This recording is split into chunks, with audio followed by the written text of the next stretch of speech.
at the top of my game, can't fuck with me. You know, when it comes to the game, we don't move the same. I'm who you wanna be. I go hard each and every day, never miss a beat. Nah, I made you go. Regret the day you ever stepped to me, better respect the queen. Oh no, it's me back up in this shit again. Thought you was coming, but you been hiding behind all them friends.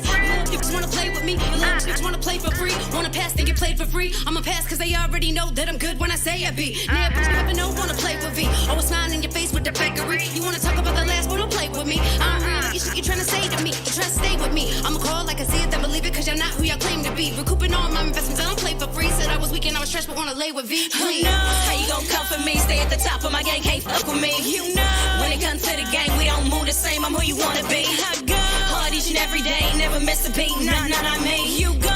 Regret the day you ever stepped to me, better respect the queen. Who knows? How you gon' come for me? Stay at the top of my game, can't fuck with me. You know, when it comes to the game, we don't move the same. I'm who you wanna be. I go hard each and every day, never miss a beat. Nah, I made you go.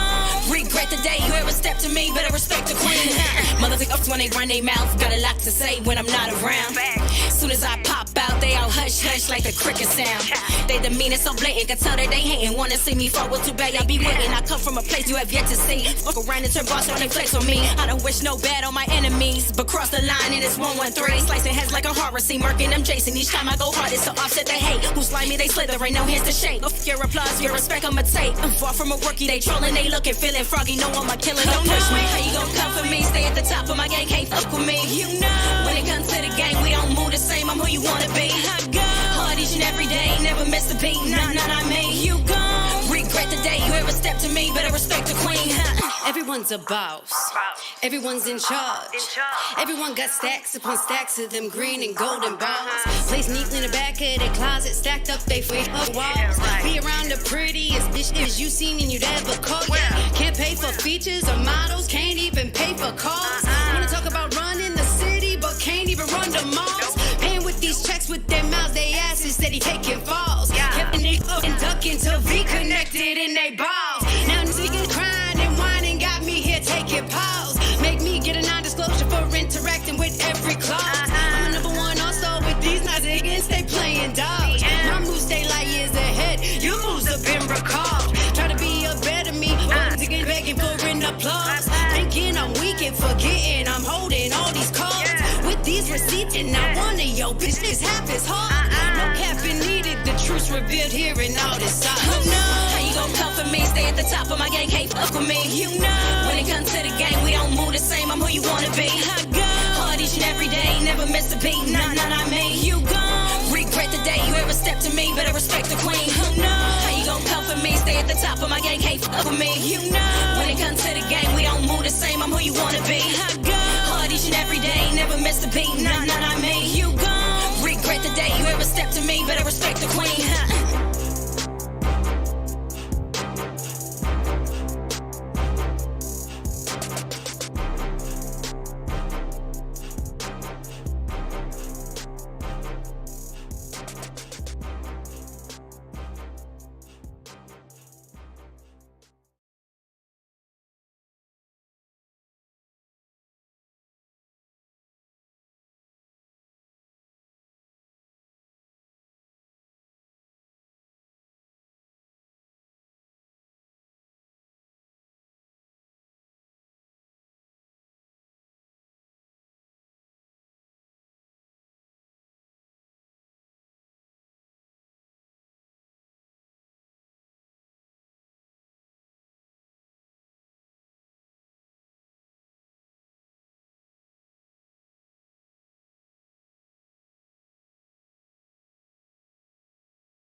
snowfall in its history. A raging blizzard that came in on winds of up to 100 miles an hour, bringing death and destruction to the whole region. What we believe is happening, Carl, is that the president is likely to invoke the Stafford Act here. That's a procedure that was initially started back in the 1970s to deal with national disasters, and it unlocks funding from the federal government for FEMA to respond in localities that have been hardest hit. In this case, the possibility is that you're looking at a national declaration. Ordered the U.S. Army to go in and do whatever it could to help. A report from Providence Centers on the state of emergency declared this morning in Buffalo. News Center's Mike Pegasus explains. Troops from across Massachusetts were in places like this. They boarded about 24 buses, and then they left from near Springfield, Braintree, and here in Melrose. Winds will increase to 50 miles per hour tonight and continue through Wednesday.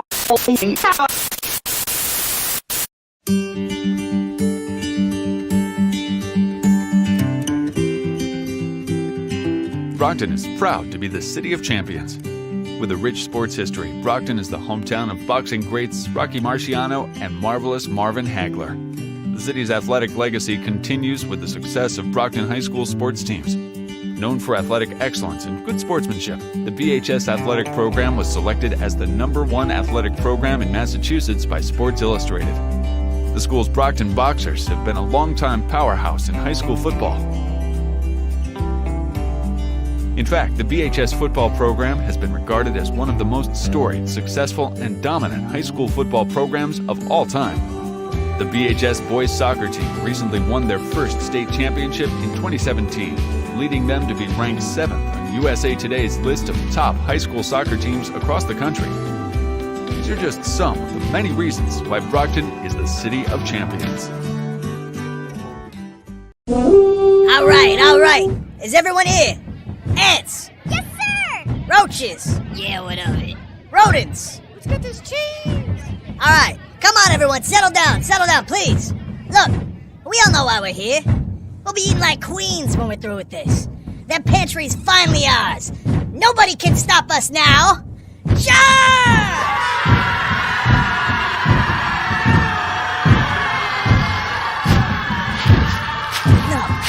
No, there's no way.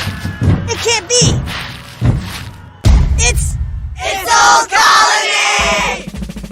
Old Colony Pest Control. Veteran-owned Massachusetts, Rhode Island-based operation with everything you could dream of for your pest needs.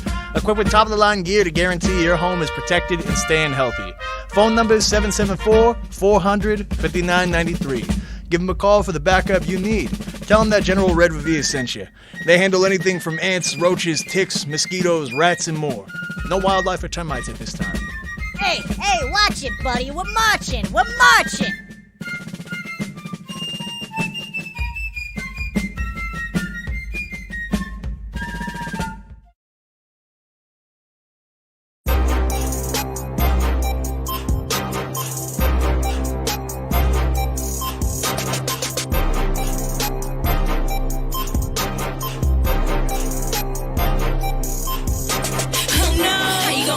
Stay at the top of my game, can't with me. You know, when it comes to the game, we don't move the same. I'm who you wanna be. I go hard each and every day, never miss a beat. Not I mean, you gon' regret the day you ever stepped to me. Better respect the queen.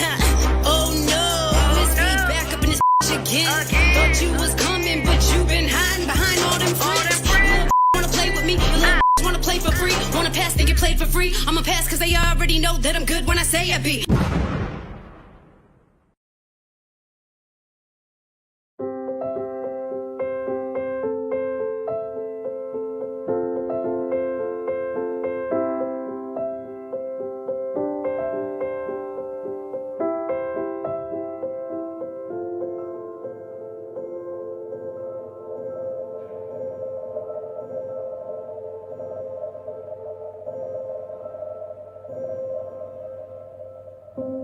We're here when you're ready.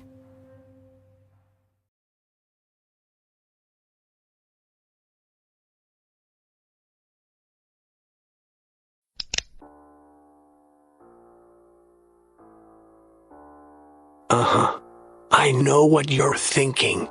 Is this the booth, drafting the circuits, three-way theater, or the Kevin Jackson show? Well, to tell you the truth, in all this excitement, I kinda lost track myself here on Hoobazoo.com. So, do you feel lucky, punk?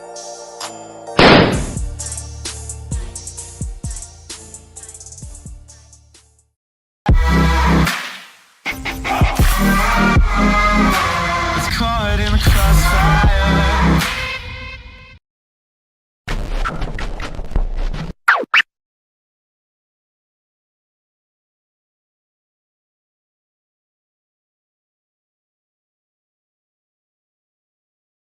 Why don't you look at the registered voters on there? How many registered voters are on there? Do you even know the answer to that? No, I guess I'm trying to get to the bottom Zero. of this here. Zero. There's zero. So, my question then is, if the Guess how many? Wait. What about the turnout rate? 120%. Let's let Representative Johnson ask his question, please. So the poll book number. There's two things that could happen here. Either the poll book number, if ballots were counted multiple times, there's two options. Option number one is that the poll book numbers are not going to match. They don't. The actual. Not by thousands and thousands of votes. That's not what we see right now. Take a look again. Take a look again. Option number two is that they essentially were filling in names of people who didn't vote. Dead people too? So is that? Let's I guess, let is that Representative Johnson ask his question, and then when I he's thought that done, was his answer. Okay. Well, I guess that's my question here is why we're not seeing the poll book off by 30,000 votes. That's not the case. What did you guys do? Take it and do something crazy to it? Man, you come right out of a comic book. Can you dig it? Can you dig it? Can you dig it? This is blasphemy. This is madness. This is the booth.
All right, it's your boy Sinister One broadcasting live from the City of Champions. You are watching The Booth, and I've got my first guest on with me. And as you guys can see, I've got my new 4K camera working. It's doing pretty good. I got to get some settings straight. My face looks a little weird right now. I think I got to bring the lighting or something down and mess with it and get it straight. But I got to give a big thanks to my guest last week, DJ Bobby Boom of Boom Squad Radio. He was on here last week hanging out with us. And, you know, their studio burnt down, so I put up a GoFundMe link. If you guys want to make sure to help out, go over to the Facebook page for Boom Squad Radio and check them out and make sure you want to help out and we can get them back up and going. My guest is already here tonight. You can see over there on the left side, Cameron Igo, musician. If you guys have been watching this show, I try to feature music from people who are local. Try to give them a little bit of exposure, so when people are watching the show, they say, "Wow, who's that?" You know, and you sent me this music video. It was almost like was it just before you were graduating, or just before you started your senior year? It was just before I was graduating. Yes. So you sent me this video, and I put it up on the video for the booth, and so every now and then people will get to see this. But you also are very popular. I see you're doing all types. How many instruments? This is Musician Cam Igo. I'm like pretty excited to have this kid on because he's completely opposite of what people say about the younger generation. This kid is grinding. This kid is busy. This kid is doing so much musically. I saw you playing with a group of older gentlemen, and you were this young kid in the back on the drums. And I'm like, man, look at this kid. I'm like, it's hard to get older people to let a young kid in the group because we're stubborn and things of that sort. But you've got to have some talent. So tell us about you, Cameron. Tell us all about you, this music thing you've got going on. And I looked at your Facebook, and Jesus, you've been doing music since you was a little guy. Yeah, man. First of all, thank you for having me, man. Nice to meet you. You had my brother on here, didn't you? Like 10 years ago? My brother Chris Igo Jr.? Yes. Your brother actually raced with my son at F1. Yeah. They had some of the most exciting races at F1 that have gone down in memorable history. And that's crazy. That's kind of your brother actually reached out to me and said, "Hey, my brother's doing this and that. Check his music out." And that's how I got connected. Yeah, that's how I got connected to your music. Your brother hit me up and sent me your music and said to give him a listen and tell me what you think. And I was like, "Oh, I got to get this kid on." And then I started following you and watch what you were doing. And yeah, it's crazy. Small world. I thought it was more of my dad. He was telling me about you. He was like, "Oh, you got to check out this Keith guy. He's great at hosting and everything. He talks up a storm." I'm like, "Hey," but yeah. So to get your question about myself, so I started drum lessons when I was 6 years old. Really, my whole life I've been a drummer. I've loved rhythm. I've loved just playing on my chest, or at dinner I would just like play like forks with plates and stuff like that, or like in the hallways I would always just be tapping with other kids. I'd be like, I guess, drumming to like their footsteps, like just weird stuff like that. But when I was 6 years old, my parents put me in drum lessons because they saw this rhythm that I had. And pretty much at first they wanted me to play like piano and stuff. Like my mom was like, he should be a musician, like you could tell by the rhythm and stuff like that. So they put me in a piano lesson, but it didn't really work out for me that good. Like I could tell a low note from a high note and stuff like that, but I was more of like the rhythm that I was liking, so they put me in drum lessons. So that's when I went to the South Shore Conservatory to take lessons in Duxbury, Mass, which is this great conservatory. I've been taking lessons there for 12 years now. And now that I've graduated, I just stopped taking lessons with them. I had to say goodbye to them. But basically at age 6, I went to South Shore Conservatory, and that's where I took lessons with my instructor, Ed Sorrentino, who's a phenomenal drummer. Like he taught me all the technical skills. He taught me like the little nooks and crannies of songs that I would never pick up. And he showed me how a song works and, like how to play with feeling and like have passion in a music, not to play like so stiff, what I mean? Right. And through the conservatory, I guess I was able to learn these other instruments. Like I was able to do like a vibraphone, and I was able to play in these orchestras, and I was able to, play like timpani or just do like marching band, snare drum and stuff like that. So it was really like a lot of tools in my toolbox I was able to learn off of this conservatory. And that's when I knew like I was going places with this music, like it was working out for me. So Ed really taught me a lot. He showed me different genres, like how to play like funk, rock, soul. And it kind of allowed me to become this diverse kid that I am, to where nowadays I listen to like any genre. Like one day I'll listen to like hip hop, rap, like some hard aggressive shit. Oh, sorry. Right. Can I swear on here?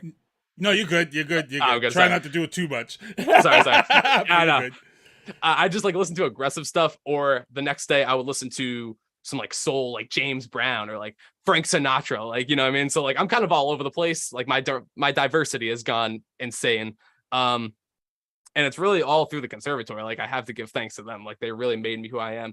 And a huge shout out to my parents for getting me involved in that conservatory and helping me with lessons and supporting me along the way, because there's a lot of parents who don't support that. You know what I mean? Like they don't really see a kid becoming a musician. Like it's a hard thing, but they've supported me the whole way through. And my dad, specifically my dad, like he's still like he's my drum like lugger. You know what I mean? He's like my drum tech. He brings my drums to every show that I play at.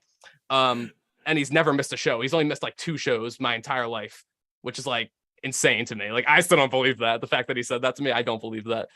And I used to see him at your brother's races too. Your dad was always there at the races too. So it's, I know how super supportive he is of both of you. I can only imagine. Yeah, he's a good guy. I miss the C-Conk days, watching Chris race and stuff like that. And I'd always bring my little bongos and like play, and I'd be like all happy if he like came in first. I'd be like, yo, let's go. Like drumming on my chest and stuff. Yeah. Kids would think I'd have like ADHD or something. I'm like, nah, just music in me. But so we've got a lot of people in the chat, and one of the people in the chat tonight is recording artist Viana Marie. She said it's dope, nice.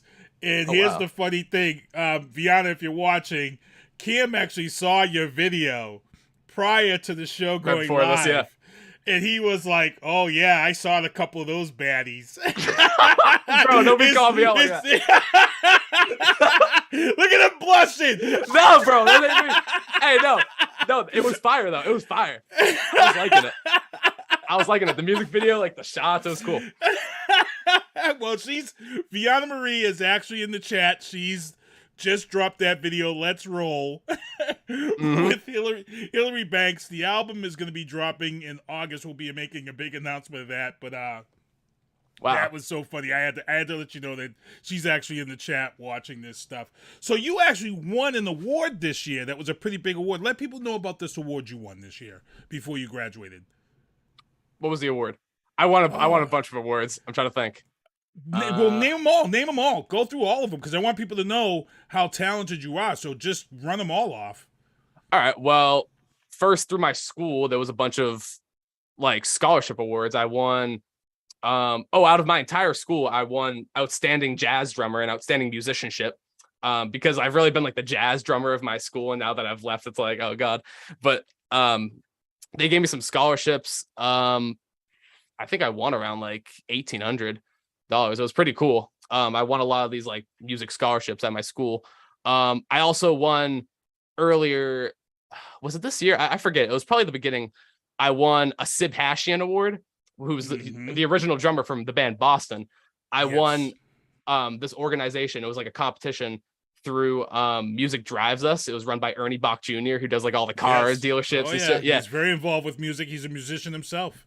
Yeah, he's great. I'm glad I was able to meet him. I did this competition where you had to just write a paragraph about drumming and why you like Sib and Sib's music, and you had to send a video of yourself playing. And I did, and I ended up winning the competition. I don't know how many people participated in it, but it was fun as hell, and I ended up winning it. And they actually took me out to see Ernie, and they gave me this huge drum set. It's actually the one behind me. It's a Pearl Export. Yeah, it's very good. Yeah. One of my favorites. One of my favorites. A lot of people who know me personally, they know that growing up in the day, I was a rock guy, and there you go. One of my most favorite drummers was Tommy Lee from Motley Crue. I actually went to see Tommy Lee and them play 2 nights in a row in Providence. I actually saw them on Friday the 13th, and the show was so good we went Saturday the 14th, and we were so happy to see him because he had fell out of his spinning drum set in Connecticut 2 nights before, and we thought they were going to cancel the show, and Tommy Lee sucked it up, and he actually did I heard that about show. That. Yes, and we were at the show that he did in Providence, which was he was one of my favorite drummers of all time was Tommy Lee, and Neil Peart was another one. And Neil Peart, yep. Peart. Yep, Jim Spencer is in the chat. He said he broke his ribs. You're right, Jim. Yep, he broke his ribs. Everybody thought that show was going to be canceled back then, God. And they didn't. He ended up kicking butt. And when you watch the Motley Crue, when you watch the Motley Crue movie that it came out, that was the first. To be honest, that show was the first time he cheated on Heather Locklear, if I remember correctly in the movie. So Boston has done it again, So, but again, who are your influences and who do you like for when you watch and drumming and things of that sort, musically? For drumming, okay. When you say top drummers, do you mean like top drummers who influenced me, or top in the game, like best ever in the game? That influence you. Okay. Definitely Jeff Porcaro from Toto, because I just love his groove. He's got like such a great pocket. I still to this day try and emulate those songs that he's played on, and it's just so it's so fire. It's so raw. And he's got great technique, and he's just confident around the kit. I really like Jeff Porcaro. He's great. I'm trying to think. I want to say Dave Grohl. I really want to say Dave Grohl, like super Solid. Influential drummer. Solid. Yeah, like people forget about his drumming. You know what I mean? Like Dave Grohl's great. Like just his heaviness, his aggressiveness, like his like wailing confidence. Like I like Dave Grohl. John Bonham, of course. Yeah, John Bonham's like natural to me. Like I just naturally like put his playing into my playing, but I try and make it mine, and I'm like, oh well, it's not my sound. I'm like, oh whoops, I forgot this is Bonham's sound, but Bonham's great. Vinny Colaiuta is very good technical drummer. I like a lot of those guys just like from the 80s and stuff, you know, like growing up. Bernard Purdy, who's been on like every record ever, you know, on the 70s and 80s, he's great. You said Neil Peart's good. Tommy is also good, even though I don't listen to a lot of Motley. I gotta be honest, I don't listen to a lot of Motley, but Tommy's very good. I loved Motley Crue, and it was that was the guy, to be honest. I always wanted to be a guitarist, and then when Tommy Lee came out and I saw him spinning the drumsticks, and then I actually went to see Motley Crue open up for Ozzy Osbourne's Bark at the Moon tour, and I just dated myself, and the Motley blew them off the stage. Jim Spencer, Lars Ulrich of Metallica, yes, that's a good one there. That's another good one there. Someone said Lars, yeah. Yep. So I got to ask you, because, you do a lot of percussion. Yeah. And there's kind of this beef out there that you hear with drummers. There's always this debate. What is your opinion? Live percussion versus utilizing drum machines. You've got a lot of old school guys. They refuse to use drum machines. They want to stick with that raw percussion. Ooh. But drum machines and the samples that you get have now progressed into something so large and so beneficial to music. So what are your thoughts as a young kid coming up and having this technology to you while still having that raw percussion versus, what I'm saying? So drum machine versus that raw percussion. Yeah, there is that debate. Me personally, well, first of all, I just wanted to answer Jimmy, who said Lars. I'm actually not a big Lars fan. I think that he's actually I feel like he's gotten better over the years, but I wasn't a huge fan of him. He did get clowned on a lot, but he's gotten better, like double foot and everything. Very good with that.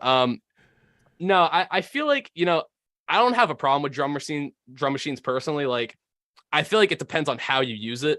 You know what I mean? Like if you're playing a show and you have like a backing track, for example, like a recording playing, and you're playing real drums to a drum machine and stuff like that, like where it's like right on the grid and stuff, you got to be like solid and on point, or else it's going to sound sloppy as hell. But I don't know. I feel like it just depends on how you use it. Like, obviously, like I'm a kid, so I'm kind of in between both sides of like, yeah, that's like why I had to ask you. Yeah. Oh yeah. Cause you're going to be that guy that's torn because you see the benefits of using a drum machine. The timing is perfect with a drum machine. You have all types of variables and octaves now that you can just drop, and then just for me, just for the little bit of producing that I do, just seeing the different samples and chord progressions and things of that sort that you're getting in drum beat packages is just like, it's insane. Like it's insane. Yeah, what you can get. And a lot of it's like the same too. If you look nowadays, it's not very diverse as how it used to be. But like, I will say though, like, I feel like I like that old school sound more, like that raw kind of groove, because that's where like a groove comes from, is when it's kind of off the grid. It's not perfectly in time. Like it's kind of like, it's natural drumming, because that's what the natural human ear is supposed to hear. You know what I mean? Like it just sounds better to our natural human ears.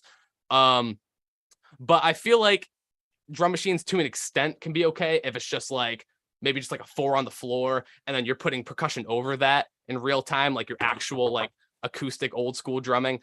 I feel like things like that are okay. But I mean, I think overall I would have to go with the old school sound over the drum machine sound. I think it does kind of get to, it takes like the humanality out of it. You know what I mean? The humanity. I don't know if that's a word. The humanity out of it.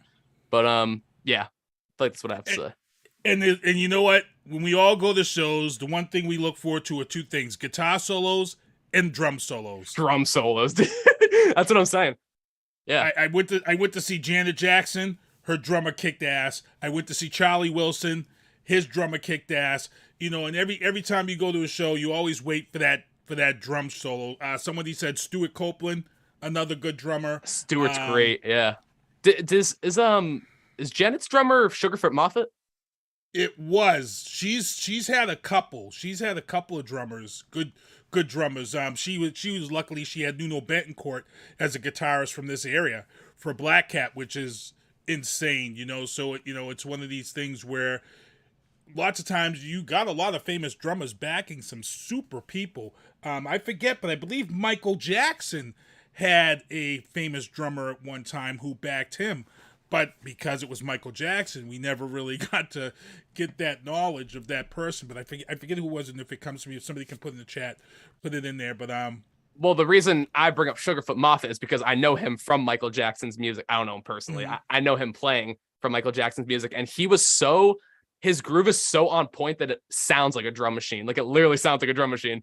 And people are always like, oh, I thought Michael Jackson used drum machines, but like it's literally Sugarfoot Moffat, like being so good on the beat and grooving. Yeah, he's another drummer that's influential to me. Quincy Jones was real big for that music. We see a lot of people in chat. I believe your mom's in the chat, Laurie. I believe that's your mom. She's in the chat, so we can say hello to mom. She's all over Facebook. Les Nagy is in the chat. She's saying hi, Heather. So I guess there's a Heather who might be creeping and watching the show. Feisty Feather, how's it going? I see you in the chat. Susan Smith Murray, I see you in the chat. All you guys out here showing support. Great stuff. Gemini Stacks, what's going on? Sheila Lee Caldwell, thank you for being in the chat. But I'm here with Cam Igo. He's a percussionist, and you guys want to make sure you follow him on Facebook. He's got an album. So let's get into this discussion, because you're going to be dropping this album, and this is why we kind of timed this, because I was trying to get you on here months ago, but you were like, nope, I want to wait because I'm going to drop this album when I graduate from school, and I really want to be focused on that. So let's talk about this album and what it means to you, and the personal connection to it. Of course. So yeah, school was a pain. I'm so glad that that's out of the way now and I have more free time. So this is going to be a hip hop album, a hip hop / rap album, where I'm actually going to be rapping on it. Yeah. Did you know that? I've heard you rap one time. Your mom shared a video of you rapping, and I was like, Jesus Christ, this kid's doing it all. I'm like, he's doing percussion, bongos, and then he's rapping, and I'm like, wow, this kid is just doing it all. So let people know. Let them know. Yeah, I really like rapping. I've been getting into it a lot over the years, not just from my generation, but because I literally think of it as like drumming with your mouth. Like, it's fun as hell. But this album is going to be called Life's Degree, and it's going to be a hip hop / rap album. It's going to be kind of a mix between soul and like pop. I guess it's going to have like a Drake influence or like a Kendrick influence, whatever you want to call it. But basically, it's going to take this story or this timeline from freshman Cam up until senior Cam.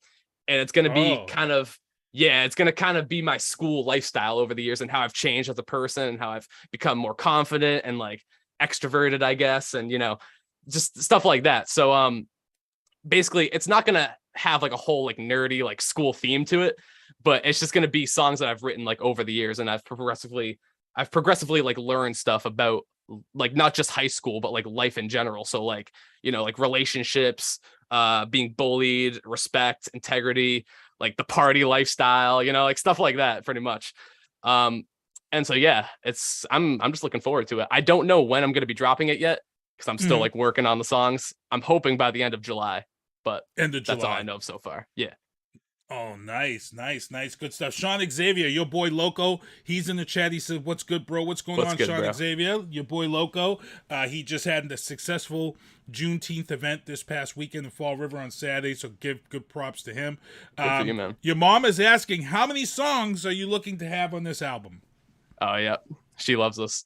She's loving this right now. I want to say 15. I don't really like rappers that, like, there's rappers nowadays like Drake, I hate to, not to hate on our boy Drake, but like he, like, there's rappers like him who will drop like 30 songs in an album just for like Spotify play. It's like, I'd rather have like 14 to 15 songs, or not even like 10 songs that make a good album, like they're quality songs. And I mean, not just like 30 songs of junk, but and that's 10 was the industry 10 was the industry standard for years. 10 was the industry standard for years, and then we got away from 10 once everybody started doing the downloading and things of that sort. And you mentioned Drake, and Drake is under fire right now because, and I don't think he deserves the bashing he's getting right now, because I feel like he's a smart artist right now. He went outside the box. He just dropped this album at midnight, and it's a dance. It's a heavy hardcore dance album, and a lot of people were mad because he's not rapping on this album at all. And it's like, hey, he decided to step outside his comfort zone, step outside the box, and I commend him for that. He's not staying in his lane. Beyonce just dropped a new song last night at midnight. Her new song, of course, is fire. She takes a old school sample, and the song is called Break My Soul, and I'm pretty sure the friggin' song will be the #1 streaming song next week. Because Beyonce, you know how Beyonce is. She drops a song. You know how Beyonce is, yeah. And everybody's all over it in the first week, so we'll probably be hearing a lot about that. But you know, I will say, yeah, I will say about Drake's album, like I listened to it, and it's getting hate, you know, I agree there's like not like rapping, and I do like how it's like stepping outside the box and it's doing that like dance kind of like low key, super moody kind of thing to it. You know, I think people are hating on it because it's not as good as his last albums with like effort wise. Like I feel like personally, I like more like mixtape Drake. Like if you're reading This Is Too Late, where he kind of brings that energy kind of like hard, like I got energy, got a lot of like that kind of like that hype kind of thing. I don't know if that's just my personal preference because I like more hype songs compared to like moody songs and stuff like that. But yeah, I don't know. I think this album's gonna grow on people though. I do think it is getting a little bit too much hate. Well, for me, it's a dance album. You really can't compare it. A lot of people comparing it to his other music. I'm like, well, you can't compare it. It's a totally different genre of music, number one. So you can't compare it. Yeah. Number two, if it gets into the clubs where it's heavy dance and heavy mix, he's gonna make He's gonna make millions off it because once you get into the clubs and it's a heavy dance laden album, that's where it works. It's not for airplay. He's trying to get that club money right now. That's what he's looking at.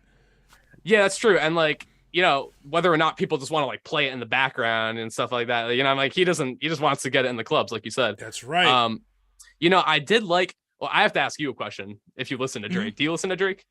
Yes, I do. I've been listening to him since he was putting out those mixtapes years ago, as you mentioned. That's what I'm saying. Yeah. What do you think's better, this new album or CLB? Certified Lover Boy. See, right now, so for me, I have to take this new dance album, and I have to feel it. Bro.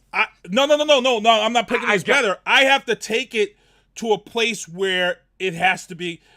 I feel like you just can't listen to it in your car. I feel like you got to experience this new album in the club and see how the dance floor reacts. I'm a DJ. So for me, I'm a DJ. So I want to see that album in its atmosphere. I already know what all the other Drake albums do when I'm spinning them in the club. People just want to hear the hook and a verse, and then they want me to get out. This here's a dance album. You're not going with a hook and a verse with this new music that he's put out. This music at a club, you got to get the people pumping. Yeah, it's really about that like quarter note kind of feel. I do agree, like that. So it's really all about that aesthetic. I can't say anything right now on the new album until I see it in its environment. So right now, his last album for me, I'm still banging hard. But until I see this other album, and if I drop it in a club somewhere, or if I'm at an event and I drop it and I see how people respond, I can let you know on that one. But I really can't say if I like it more until I see it in its environment. That's true. And it has only been out for like 3 days. I will say, like, I think his new album aesthetically is better. Like you said, with like the club dancing and like the 4 on the floor kind of theme, like the dance hall kind of thing. I feel like CLB though just had a better, like, it was better lyrically. I feel like because he had more to talk about in terms of like hooks and like catchy one-liners because like, look, CLB, like, obviously there was the Kanye beef and he was kind of talking about like being at the top and how lonely it is and how like he doesn't have a girl, he doesn't have friends. Like, I just felt like it was more, I feel like it was better lyrically because he was able to talk about like the stuff about like depression and like how, you know, like he was raising his kid and stuff like that. Whereas I feel like this dance hall, he's kind of just like riffing and it's kind of just, it's more of a vibe kind of thing. Well, what I like about Drake, and I don't think he gets enough credit for, to be honest, are his videos. I find his videos to be super entertaining. Did you see Way Too Sexy? Yes, they're all good. They're all good, and for some reason, I don't know why people don't. When you talk about Drake and his music, I don't ever hear really anybody talk about his videos and how original. When he had the video with Chris Brown and they had the dance off, that is one of the most funniest videos that I have ever friggin' seen with the little boy. And if you guys haven't seen it yet, check out some of Drake's videos. It's good. He doesn't get the credit that he deserves for putting out videos. You know, his videos are hilarious, and I love it. I love and Way Too Sexy with the fat belly and like the greasy chopper. Yeah, it is great. It is good. I like it. You know, he's got cameos in his videos and things of that sort. It's great stuff. So, real quick, man, because you said you might try to hang out with me for some of the topics that I talk about. We're at 7:26. Yeah. How can people follow you and check out your music and stuff? All right. Well, I have a music Instagram. I actually didn't type it in the chat. I typed in my main Instagram, but here I could probably type it in really quick. It's Cam Igo Music. Real quick. I'll do that on Instagram. You could also follow me on TikTok because, believe it or not, I'm TikTok famous. Oh, you are? Yeah, I am. I have 100K. Oh, hold on. Let me go on TikTok. Actually, I'm gonna go on TikTok right now because I gotta see. Dude, you gotta look at this. People tell me they're like, "Oh yeah, I'm on TikTok," and then I go on there and they're not really on TikTok, you know. So let's see, Cam Igo. It's TikTok. Cameron Igo, yeah. Oh, it's your whole name? Okay. Yeah, it's a journey TikTok on there. Right now. Is that like on you? Is that you like mad young for your profile pic? Holy shit, you have 116,000 followers. Dude, that's what I'm saying. Dude, how did you do that? I'm going to explain. So basically, the last post I did was like 2 years ago. I literally just made, so I'm not an actor, but I made these like Nickelodeon like comedy videos because at the time, me and all my friends were like, yo, we got to blow up on TikTok and just make the most whacked out random videos. Get out. So I did my own TV show kind of thing, like Nickelodeon, because like my generation growing up, I just watched like iCarly for 6 hours straight with drool leaking out of my like nose. But dude, I did my own like Nickelodeon show where I did my own like laugh tracks and stuff, and it somehow got like 7 million views. Like every Nickelodeon actor saw it. I was like, bro, every Nickelodeon actor saw it. I was like, bro, like, is it that easy? Like, holy shit. I'm going back on your TikTok right now. And if everybody, if you're out there, go on Cameron Igo's TikTok. He's got 116,000 followers. And wow, this goes back. You were young. Holy I was, yeah. Christ. Actually, I think when I started that, it was around freshman year. Or was it? When did TikTok come out? Like 2018? 2019? TikTok switched over from Vines. Yeah, it was about that. It was around that time. Yep, because they bought it was. Yep, it was Vine, and then they switched over, and then you never looked back. Everyone's reaction is exactly how you just did it. 116,000. Yeah. I don't be talking about it a lot. Wow, that's insane. So I gotta get into some of these topics, and Cam says he's gonna hang on with me for a little bit, and it's gonna be great because he's a younger kid. He's gonna give his views on some of the items we're gonna talk about, and I wanted to prove people wrong that young people do care about some of these topics. So let me just mention my sponsors real quick. Michael Douglas Barretto, MDB Electronics. If you have an Xbox controller that's broken or if it drifts, this is my guy. You send it out, your control. Oh, there he goes. Oh, we're gonna have to exchange. We're gonna have to exchange gamer tags. Oh, you play? Do I play? That's what I'm saying, bro. Dude, I've been off the grind. I've been off the grind recently, like, because I've been doing so much music. I'm like, dude, I want to go back to the PC, like the gaming days, the Xbox days. Game Pass Ultimate Game Pass is the best. This cloud gaming is really taking off. We could talk for hours on that. But Michael Douglas Barretto, if you have a controller that drifts or if you have a problem with it, you send it out to him. He gets it back to you within 24 hours, and you're back to gaming. You know I'm lying. I've got a backup controller that I play with, so when I do send it out. Viana Marie, her music is streaming everywhere online. We've got some big announcements coming up for some local shows, and maybe hopefully we can get Cam out here to one of these shows and hang out with us. Tactical target systems. When we go to the range, those are the zombie targets that I use because I'm frightfully scared of the world coming to an end to a zombie apocalypse. So I go to the range and get my skills on so I can be the next Rick Grimes. I'm just saying. Our last winner of a T-shirt that I have out here mentioning is Felicia, but we do have two other people who won T-shirts. Old Colony Pest Control, Carbonell, veteran-owned, residential and commercial, 774-400-5993 if you have any pests in your home. And let me get into the news booth. News booth. A Raynham man, Sean Flaherty, 46 years old, was charged with reckless operation of a motor vehicle, malicious destruction of property, after he drove his VW Jetta into the Trump store located in Easton. Now, look, you can have a difference of politics, but when you start doing crazy things like trying to overthrow a vote at the Capitol, or you try to take your car with "I hate Trump" stickers on the back, you drive it into a store and almost kill people, because he almost killed people because of his anger.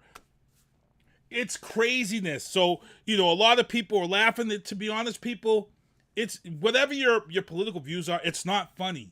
Taking your car because you're angry at something in politics and driving your car into the store and almost killing people, it's not good. I don't care who people you get too carried away, man. Yeah, it's insane. So this man has been charged. He probably had court today, and we're going to see what happens. I'm going to keep an eye on this story. Big news. I've been talking about this on the show. A lot of people will keep saying that Joe Biden is forcing electric vehicles down their throats. He's not. Many years ago, before Trump even took office, there were 10 countries that got together and said that they were going to ban the production of fossil fuel vehicles. And by 2035 is the date that all of these countries, including the U.S., have to be in compliance. So in order to be in compliance in 2035, guess what? You have to already have cars in production. You already have to have them on the showroom floors. You can't wait till the last minute. So Sony and Honda has just agreed to do a joint venture to have all electric cars by 2025. This is in 3 years, people. Oh, 25? Yep, 2025, Sony Honda's all electric. Sony is going to do all the software and all the electronics in the EV vehicles. Honda and Sony are putting in $37.5 million each for this process. It will produce 30 EV models of the Honda line, and they expect to be producing 2 million electric vehicles yearly by 2030, which is 5 years ahead of the ban, which is amongst these 10 countries. So EV's coming, people. Yeah, EV's coming, and people need to get ready for it. It has nothing to do with the president that's sitting here. It has to do with this ban that's in place, and it has to be ready to go by 2035 worldwide. So the only way you can I bet do PlayStation 4 fans will still be louder than the cars, though. Those things be loud as hell. Those things be loud as hell. That's gonna be crazy when Sony takes over that is a riot. Uvalde Police Department is in some serious trouble again. If you guys remember, Uvalde Police came under fire for 15 lies that they put out there in regards to the school shooting. Well, the Texas Chief of Public Safety, his name is Steve McCrew. He is the guy that was hired from the outside to look into how Uvalde Police responded. Now, after I've been reading this man's report, I had an opinion. My opinion was when Uvalde Police Department had their first press conference, I felt like they were trying to throw the school under the bus for the school shooter being able to get in. Now I'm pretty much convinced that the Uvalde Police Department lied to try to cover their asses and hang this on the school when realistically it's their fault. This man, who's an outside auditor, he found out, and this is going to piss a lot of people off who are watching the show, he found out, number one, that the Uvalde Police Department actually had the tool, the door breaching tool, to breach the door where the shooter had enclosed himself in, where he was shooting those children and taking their lives. Number one, they had the tool. Jesus. Remember, everybody, they were telling the whole story about how they had to find the keys and get the keys from the custodian. After checking all of the body cams on the officers who were there on the scene in that classroom while this man was shooting and killing kids, the door was unlocked. Nobody at one time, not one officer, checked the door to the room to see if it was actually locked. They all assumed the door was locked. The body cams show that they lied. Not one person ever checked the door. Before they breached the door, they saw someone actually go for the door and they opened the door. The Texas chief of public safety said that the Uvalde Police Department could have stopped this shooter within the 3 minutes he entered the building. That's sad. That's scary. This is going to be a humongous lawsuit against the Uvalde Police Department. Huge when this is all said and done. And it's sad that these young kids lost their lives. Yeah, sometimes police just don't, they don't be in the mindset like right away. They don't think something's like this is going to happen, and then it happens, and they're kind of just like, oh shoot, you know what I mean? Like, and they can't really react in time. And nobody wants to step up and take responsibility because you have that one commanding officer, and nobody wants to overstep their boundaries and make decisions. And this is what happens. So I'm waiting to see what this Texas chief of public safety comes out, because the Uvalde Police Department is going to have to answer for this, and it's scary and it's sad. So craziness. Getting into the legal booth. This is a big one, people. Mass courts have granted temporary protection order against Ezra Miller. Ezra Miller is the young actor who's been casted as Flash in the DCU comic movies. He took a girl when she was 12 years old. Her name is Takota Iron Eyes. She's from an Indian. She's from here, Massachusetts. She's from this area. He's had her since she was 12. He was actually in control of her Instagram while he's had her. Now that this order has come out and they've asked for him to come to Massachusetts and answer the court records, he has turned her Instagram off.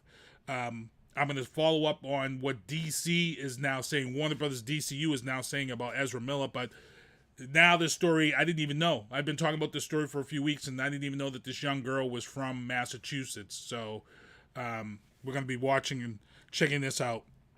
Also in the legal booth, Ginni Thomas corresponded with John Eastman. Sources say about January 6th in the House investigation. Ginni Thomas is Clarence Thomas's wife. So we're going to see what's going to happen with that. And Enrique Otario had plans to storm the buildings on January 6th and take certain rooms. I've always felt that Enrique Otario is a rat. I'm going to hold these stories for when my guys come back on first Tuesdays. And we're going to break this down. I want to get into some of these other topics here. Do you follow politics at all, Cam?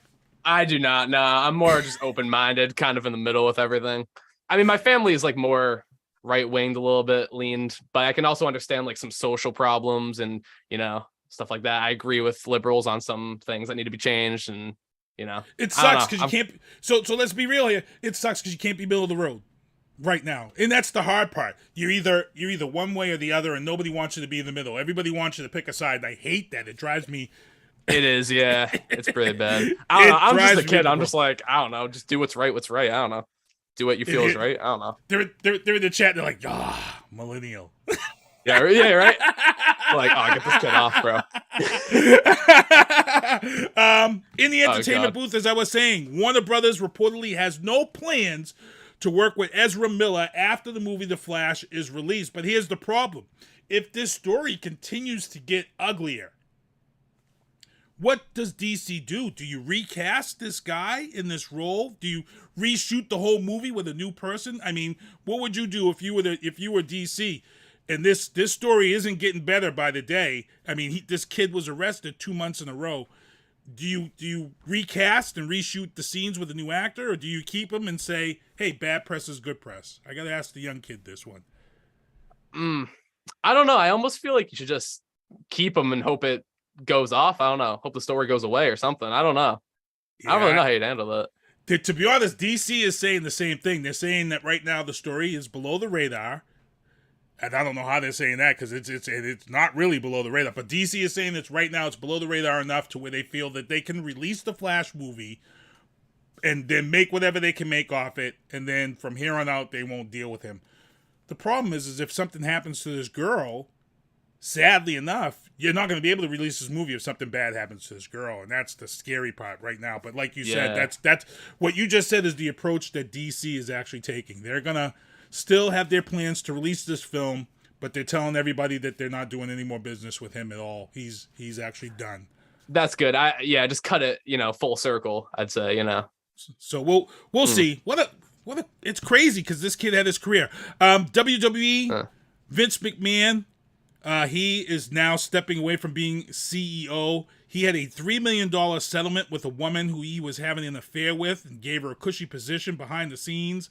And Linda McMahon and him have now put their house up in Connecticut for sale because I'm pretty sure the divorce is coming. After he stepped down, his daughter Stephanie McMahon released a statement. She is now the acting CEO of WWE. I'm waiting to see what's going to happen with that because no Vince McMahon. And her husband, Hunter Hearst Helmsley, as we all know, health problems. He's not doing much anymore. And we're going to see.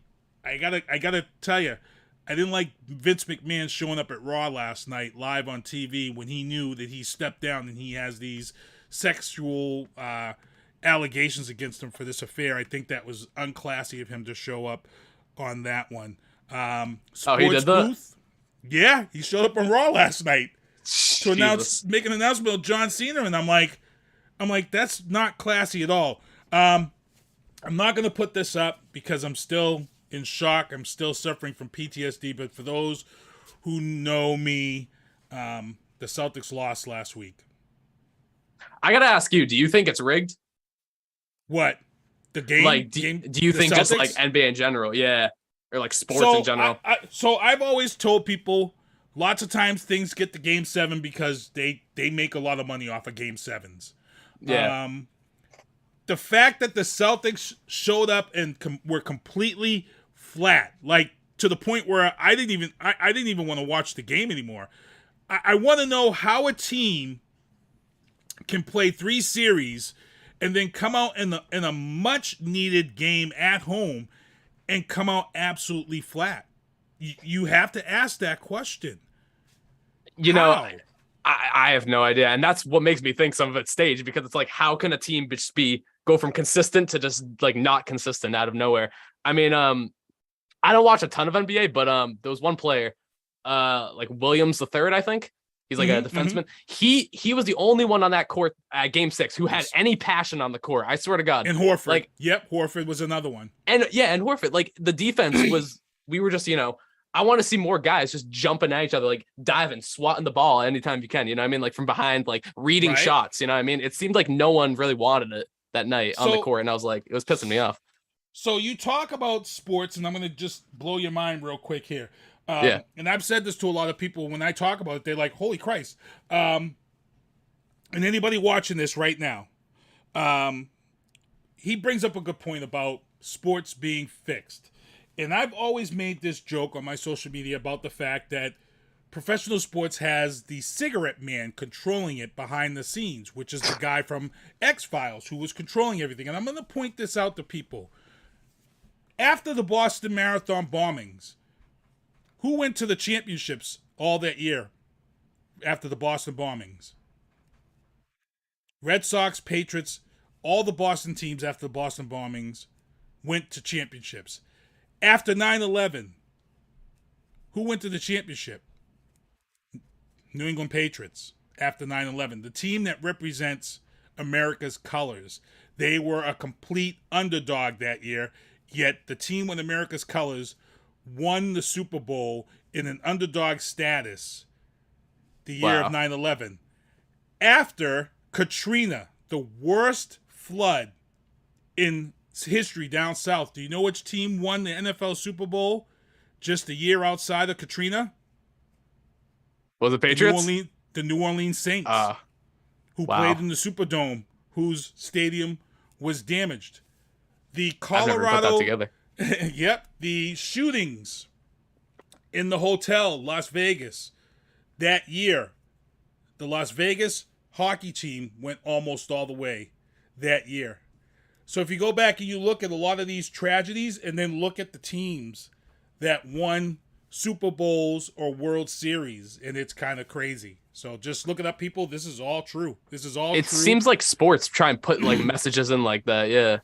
Well, somebody said to me, we had this discussion, and somebody said that the human emotion is what plays into that, and I'd like to see the scientific study based on that, but I find it really coincidental that when you look at a lot of these tragedies, somebody says, I always thought that about 2001 New England Patriots and New Orleans. Yep, whoever just typed that, you're showing up as Facebook user, but yeah, if you look at a lot of these tragedies in the country, and you look at the teams that have won championships because they needed that revenue back. Like I said, after the Boston Marathon, the Bruins, the Celtics, the Patriots, they all went on a tear that year after the Boston Marathon. They all went on a tear that year. And granted, somebody would say, well, that's just human emotion. But again, we needed that money. We needed to rebuild our infrastructure here. The same thing with Katrina. New Orleans was completely devastated. The only thing that could bring revenue in and bring happiness to those people was getting that New Orleans Saint team back on the top, and they did.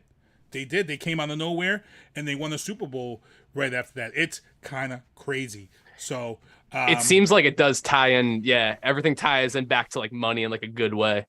It seems like doing that. It's funny. Yep, the smoking man, the cigarette smoking man. That's crazy. And also this year, I was watching the Bruins because I was hoping the Bruins would make the finals. Hopefully this year, it was like, what was it? Every time the Bruins played away, they would lose, and like people are just saying like, oh, because it's it's what team were they playing? Was it the Canes? I forget. But they were every time Carolina they were away. Hurricanes, yes, the Carolina Hurricanes. Yeah. Every time they were away, they would lose, and it's like everyone's like, "Oh, well, it's just because it's the visiting, like it's not their home, it's not their home crowd." And every time they were in the Garden, they would win. I'm like that just doesn't happen, though. You know what I mean? Like that just doesn't happen. Like if you're in the NHL, like you're a consistent team that can win at away games. Like you know what I mean? You don't just automatically lose every time you're away, really. Right. I mean, yep. Like the Celtics, 21 turnovers in a crucial game 6. 21 turnovers. Really, guys? Really? Yeah, I don't know. It seems fishy. So, also in breaking sports news, guys, local guy Joe Lozon, he was supposed to fight Donald Cowboy Cerrone again after it was canceled. This time, Joe Lozon's knee locks up, and he can't fight, so they canceled the fight. Dana White has now said that he's not booking another fight with these two, blah, blah, blah. Dana White has been known to put his foot in his mouth. He once said that there would never be women fighting in the UFC. That came right from Dana's mouth. Dana said there'd never be women fighting in UFC. We now have a full women's division in the UFC. He had said that John Bones Jones would never fight again after his legal troubles. John Bones Jones did fight again. Mr. McGregor, Conor McGregor, he was another one that got into trouble with the law. He said he wouldn't fight again. He did end up fighting again. So my hands are here in prayer position that Dana White is wrong and puts his foot in his mouth again. And I pray that we will see a Joe Lozon versus a Donald Cerrone Cowboy fight. I need to see this. This is going to be insane. I bet it'll happen. Oh my God! Everybody's going to be asking for it. Everybody is. Also, in breaking news, I got to get into this story after this. First of all, Shaq bought dinner for an entire New York restaurant while he was out on a date. Shaq, can you please? Oh my God! Really? Do something else! Do something else! That's it! That's all we want! Do something else! Holy Do something else, Shaq. Why? Now every guy who goes out on a date is going to have to try to, like, Kim, you're taking a date out to Taco Bell. Are you going to pay for everybody just to impress a chick at Taco Bell? Everybody no, I ain't that bad.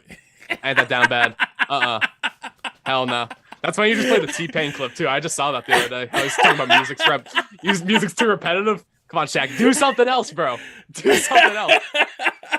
Come on, bro. Shaq is making it real hard for people right now. Because, a lot of ladies are nice. A lot of ladies know that some guys can only afford the dinner. But unfortunately, there are some women out there who are going to see this Shaq story and they're gonna think that all men should live up to their status.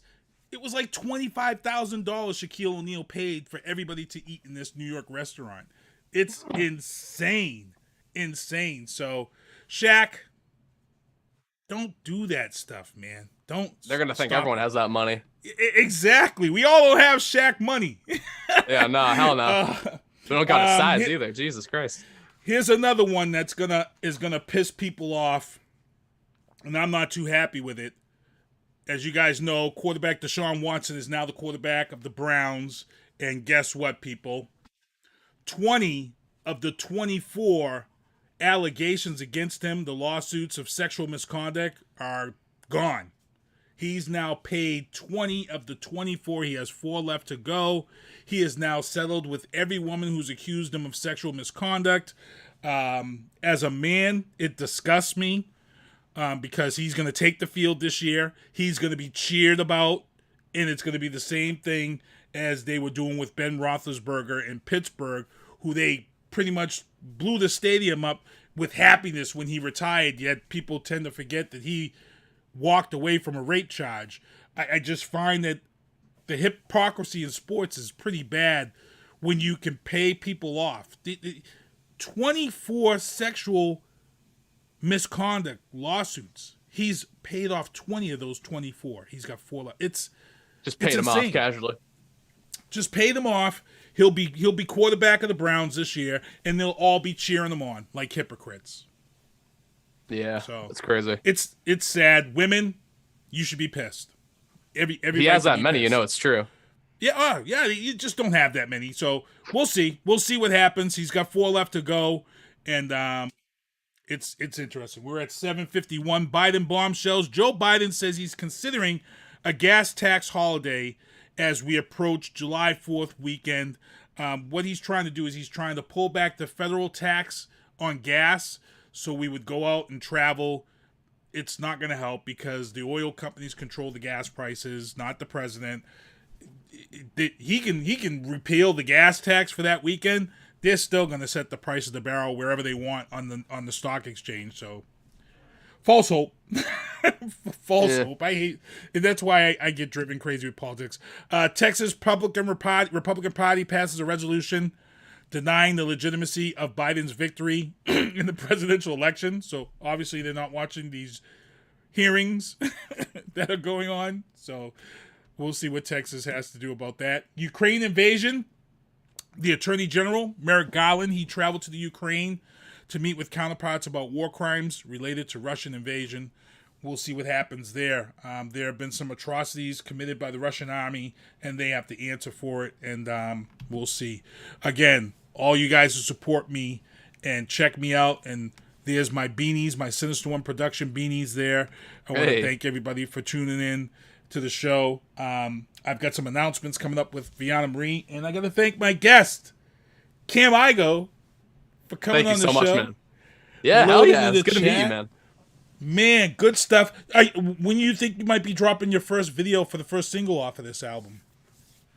I don't even know yet. I mean, like, if I do a video, it's going to be on my YouTube channel, and I haven't even posted on my YouTube in, like, years. I'll probably do, like, a graduation video next or something. Did I see you? Were you looking for somebody to direct a video or something, or? No, I don't have any links on me, but you've been doing all your stuff yourself, correct? Oh yeah, production and everything, yeah. All me. Right in my bedroom, right here in the studio. Nice. I might have to hook up with you. We might have to chat. If you're ever looking for a female vocalist, I might have one that might be interested. Actually, because I was gonna do an intro track on this album where I actually wanted a female vocalist, and I could like sample it into a beat. That might actually be really cool. Well, I believe she's still in the chat. You can reach out to Viana Marie. Is it Viana? Yeah. Yeah, she's busy as hell. She's doing a lot of vocal stuff right now because this new album comes out in August. So she's been doing a lot of performing and stuff like that. So just make that connection with her and let her know what you wanted, what you think you might be looking to do, and maybe you guys can hook up and she can drop some vocals for you and things of that sort. That'd be pretty cool. And then whatever you guys do, maybe you can come out and test it out at one of her shows. Dude, I love that. I'd love to perform because I've never performed rapping. I've only performed drumming and, like school bands and marching bands. Yeah, I've never done rapping yet. So that'd be a big step for me. Well, we've got a major announcement coming up once it's all locked down. We got about 5 minutes left, but we do have a major announcement that we're going to be breaking for a local show here in the area that goes on. But I don't want to jinx us because it is coming. But maybe we might invite you down when we do this event, and maybe we will have you come and hopefully you have a single or whatever by that time, and maybe come on. Dude, yes, dude. I have so many songs right now. It's crazy. I have so many songs. I haven't recorded them yet, but there's so many like in my head right now. So you recording all? So you have a complete home studio home? So you're doing everything at home? Oh yeah, make the beats and everything. I literally just use GarageBand too, and this mic. Like, really? Yeah. Well, she swears by. She was using GarageBand and stuff like that sort because she had a Mac, so she swears by it also. So a lot of people talk about that and utilize that. So before we get out of here, you got about 4 minutes left. Shout outs, man. Oh, Those who support you. Okay, all right. Well, shout out to my family first of all, my parents. Laura Igo, it's in the chat. She does. She has a show, Lars Mishmash, on YouTube. She does that like all the time. Yeah, she loves going to like all these live shows and stuff. Shout out to my boys, Andrew, Brad, Timmy, Owen, Andrew, all of them. They've always supported me with my music and they love it. Shout out to my teachers, Ed and Dave. Shout out to my band, the Rumble Cats, because we're going to be having a ton of shows in the summer, and I've loved playing with them. They've allowed me to really perform good on stage and get good stage presence and stuff like that. Shout out to all my fans on YouTube, because I used to do YouTube videos before TikTok videos, like gaming videos in my room. I don't know. I guess shout out to the haters, because they've allowed me to I guess take criticism and realize I'm not going to please everybody. And I guess they keep me up. They keep me pissed off. They keep me hungry. That's a good word. Well, I got one for him. Here you go. For all you haters of Cam Igo, here's one for you. Sit down. Sit down. Oh, I just saw you play that in the movie. That's good. Dude, you got all these queued up. You got something for everything. Dude. I've got them all. Trust me. I have a lot of people who are in my inbox. They watch the show. They get upset. So I'm like, you know what? I can't say what I really want to say to some of these people, but how can I say it and piss them off? And you know what's even better is when you do hit them with stuff, and then the next thing you know, it's this from them. They don't know what to say. That's that's how you take care of the haters. How do you hit do them it? with it, and then it's crickets. Bro, I couldn't be in your shoes for a day and have all those clips. I wouldn't know what to click. I'd spam everything, bro. I've been doing podcasting since 2000. I'm way ahead of the game. Wow. And I've been in radio. I brought this whole thing to where it is and where it's You're on the grind. And we are at 7:58. And there was something I did have to mention real quick before we get out of here. Sure. Besides checking out my shows, Drafting the Circuits, Oscar Mike Radio is coming up on episode 300. We're 2 episodes away. Episode 298, yours truly was a guest on Oscar Mike Radio. Me and Travis break down Top Gun Maverick, which was great for me. As I talked with Travis, I told him and said, people need to not make political things out of Top Gun. There was no political message. There was no woke message. There was no messages in Top Gun. Top Gun was strictly an 80s movie dropped into the 2000s. I didn't see it yet, but I heard it's good, yeah. Yeah, it was super good. The fact that all of the pilots had to get their pilot licenses and they actually filmed the actual scenes in the jets is insane. They decided no CG. They actually flew these jets and had cameras inside the jets. The main character, Goose's son, who was in the film, I saw an interview with him, and he said that he got sick for 2 days because one of the scenes, they were flying so fast in the jet that the fuel and there's some flame retardant had actually worked its way into his pores, and he had hives. He broke out in the hives and got super sick, and I guess Tom Cruise had picked on him and said Jesus, that's commitment, huh? he's got jet fuel in his blood. He's had it all his life. So Yeah, literally. it's good Jesus. stuff. So we're at 8 o'clock. I'm gonna let you say goodbye first to everybody, and then I'll say my goodbyes, and we'll get out of here. I love all of you. Thank you for having me. Hey, I'm glad to have met you now, man. Thank you, Keith. Cool Thanks for stuff. having me. Cool This stuff. is fun. And we're gonna stay in touch, and I'm gonna see about getting you to come out and do something with us again. This is Triple Threat Tuesdays. Make sure to hang out and watch Matty C's Sports for You and Me after my show, and then Happy Hour with Lido. Also, check out Vianna Marie's latest single, Let's Roll, featuring Hilary Banks and SpongeBob. SpongeBob, do me a favor. Take us all home. Well, see you next Tuesday. Thank you for listening to The Booth on Hoobazoo and HatcherRadio.com. Please follow the Facebook page and subscribe to the podcast at Apple Podcast, iHeartRadio, and Spotify. The Booth is a Sinister One production hosted by Sinister One. I've got to start hanging out with friends that are a little more intelligent and understand politics and stuff. It's just that I'm up on this level up here, and all my friends are down here. Me, nah. You guys, nah. Maybe a little more down in here. Screw you guys, I'm going home. I smoke, I drink, I do my thing. These bitches hating, so you know I got to make it plain. Don't do cocaine, but your chick, my main. We stick together, true forever, yeah, you know we bang. I miss those days, which was easy. If only I make it, bitch, don't repeat. Now that I done upgraded, I've been upstate, but y'all think I'm playing. And I got a hit now for these weak assholes who think I ain't slaying. Try me, and I'll probably end up laughing, cause I never back down. I'm that chick with a clean ass whip, I don't need that shit, it's like I'm my own now. I get hurt, I get tired of fussing, fighting, guess I gotta crack down. Don't mess with me, cause on everything, I'ma have to bring the whole city out.